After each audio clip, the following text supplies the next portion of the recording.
It is a very touchy subject that unfortunately isn't spoken about as much as it needs to be. And when I was in the process of creating this film, in the script part, I had a few people who knew I was working on this and reached out to me about their own personal stories, which was shocking, but at the same time made me realize that was why I was doing the film, was to bring a bit more awareness to the unfortunate reality that this does happen to a lot of people, either young or even as teenagers, even as adults.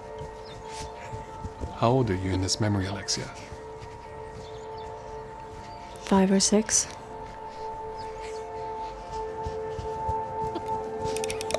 Can you go back earlier?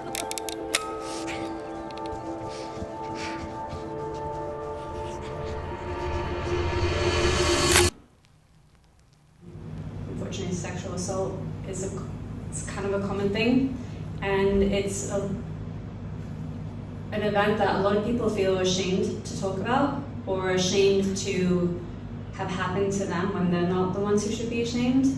And the hope of this film is to kind of bring hope to those people, to either seek help in any way that they need to.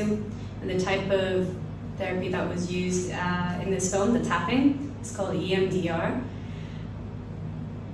Movement desensitization, something, I forget what the acronym stands for, but essentially it makes you remember the memory and puts you back in it, so you have to relive it and allow your body to probably react to the trauma that at the time you probably bottled in any reaction that you were having, and that can build up and be quite detrimental to yourself growing up. So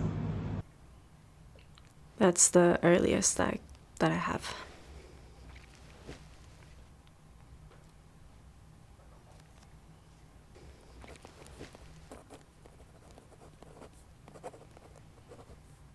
Can you tell me what image represents the worst part of that memory? His smile. When you hold that image, are there any negative beliefs about yourself you feel are true now? Yeah.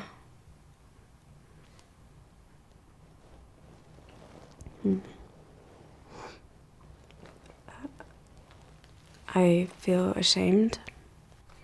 Visually, we wanted it to be as realistic as possible, as in this is your everyday life, this is as if you literally dropped into the therapy session and the flashback in the kitchen. So in the therapy session, you can see that the lighting's a bit softer, and that's the way we want it to be because it's meant to be a safe environment. And then when she has the flashback in the kitchen, it's a lot cooler.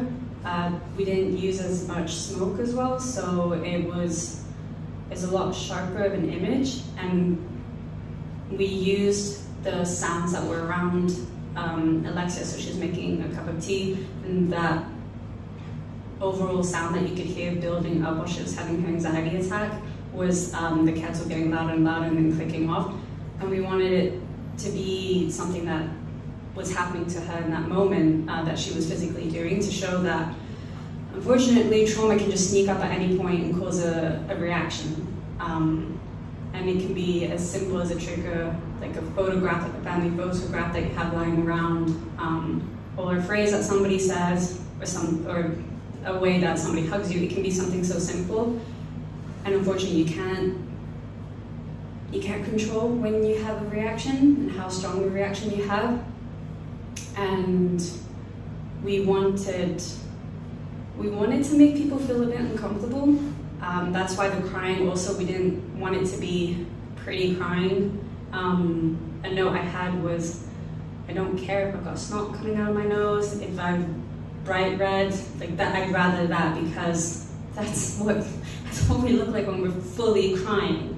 And then the music, I was so happy to come across the song that I did, Realization, because it has such a good build-up, and there were different parts that the song itself felt like a story. And the way we could apply it, chop it up and apply it to the film, it worked really well in our favor.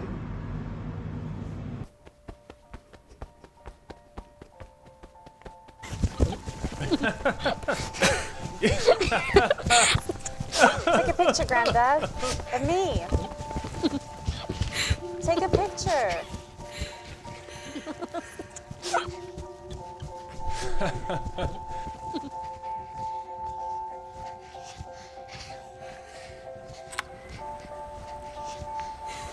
Show me more, Alexia.